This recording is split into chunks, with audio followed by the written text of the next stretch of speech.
Alexei Leonov, Russian cosmonaut and first spacewalker, has passed away at the age of 85. He pioneered space travel as the first human to leave the confines of his ship, which nearly killed him. It was a mission that nearly ended in disaster and had the cosmonaut dangerously deflating his suit in order to fit back through the inflatable porthole, confessing later to almost having passed out from heat stroke, running a fever, and not being able to see due to sweat. Leonov also lost 12 pounds that day. He would go on to make history during the Cold War as the commander of the Soyuz spacecraft that docked with the NASA Apollo capsule July 17, 1975, his second spaceflight. The results of a treaty signed in 1972, marking a period of relative peace between the two countries. Leonov was the last surviving member of the 5 cosmonauts of the Voskhod program, which beat the Gemini program to put a multi-person crew into space, but soon fell behind in terms of progress and was abandoned in order to focus on the then-new Soyuz program.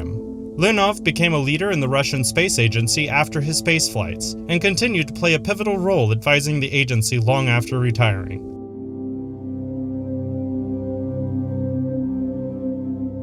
The InSight rover's drilling module seems to have gotten enough friction from the bucket arm to get further into the soil.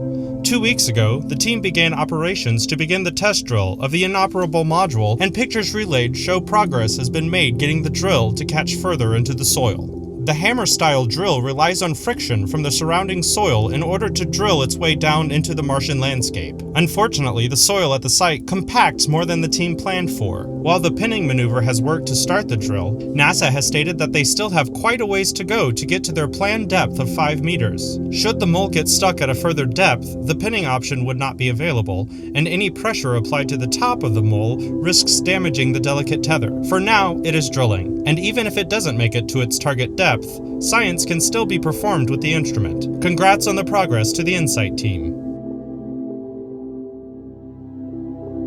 SpaceX is set to break yet another record with their 4th relaunch of a first-stage booster. Their upcoming Starlink mission and Dragon mid-flight abort test will both utilize thrice-flown hardware. Hans Koenigsmann, SpaceX's Vice President of Build and Flight Reliability, confirmed earlier this week the plan to reuse these boosters on the next Falcon 9 launches, stating, "Currently, we use our boosters 10 times. They're designed for 10 times. We will start with a 4th. Reusability is central to SpaceX's domination of the commercial launch scene. Their Dragon crew capsules are designed to be reused 5 times, initially for cargo missions after the first flight. These launches will mark an end to a very quiet quarter for SpaceX. For the first time in the company's history, they are ready to fly before customers have their crafts ready. With the seemingly imminent release of SpaceX's own fleet of satellites for Starlink, they are gearing up for human spaceflight with the Dragon capsule, and the Starlink and Super Heavy program. It is sure to be a tumultuous time for the company in the coming years. Be sure to check back for updates on SpaceX and all other space programs taking us to the final frontier.